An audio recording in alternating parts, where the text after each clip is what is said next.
He handed $300 to a homeless man, and the next morning he was crying at the family cemetery, knees on the cold ground, clutching a stranger's notebook. What happened in just one night shattered his certainty, humiliated his pride, and uncovered a truth he had buried for years. He thought he was testing someone else, but he was the one being tested, and when he realized it, it was too late to undo the damage. Stay with me. You won't believe who that man really was and what he came to say. Tell me in the comments what city you're watching from. I love seeing how far these stories reach. Daniel Royce was the kind of man who believed he could see through anyone.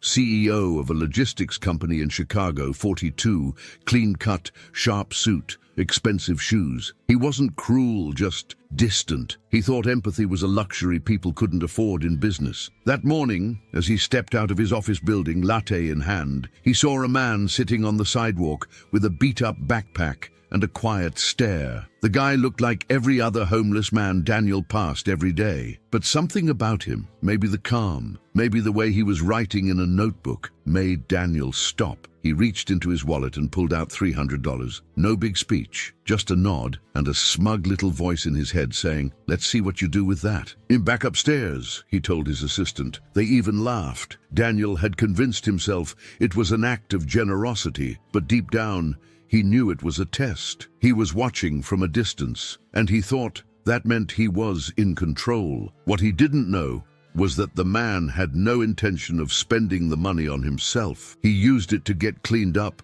bought flowers, made a call, and took a bus. And what he did next would leave Daniel completely unprepared. The next morning, Daniel got a call. His father, Harold Royce, had died in his sleep at the assisted living home. It hit harder than he expected. They hadn't spoken properly in months. Still, Daniel drove out to the family cemetery alone. When he got there, someone was already there, standing at the grave of Daniel's mother, fresh flowers in hand. It was the same man, the one he'd given the $300 to. Daniel froze. "What are you doing here?" The man turned slowly. "I came to say goodbye. She was the closest thing my mother ever had to a friend." Daniel didn't understand. The man handed him the old notebook. "My mom was your housekeeper.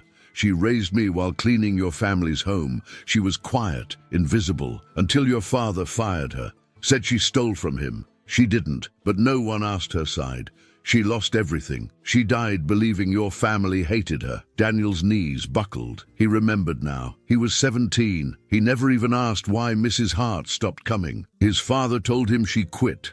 They never talked about it again. Marcus, her son, had spent years on the street, not because he failed, but because the system failed him, because no one cared enough to ask the truth. And Daniel's $300? It wasn't kindness. It was the first act of dignity Marcus had received from that family, and he used it not to eat, not to sleep, but to honor the woman who gave everything and got nothing back. Daniel sat in front of his father's grave and sobbed, not just for the man he'd lost, but for the version of himself he finally saw clearly. A man who never asked questions, a man who thought power made him wise, and in that moment he understood. The richest lessons don't come from boardrooms or books. They come from listening to the people we ignore. If this story moved you, comment the word restitution, because sometimes what people need most isn't charity, it's justice with a human face. There is a story here on the screen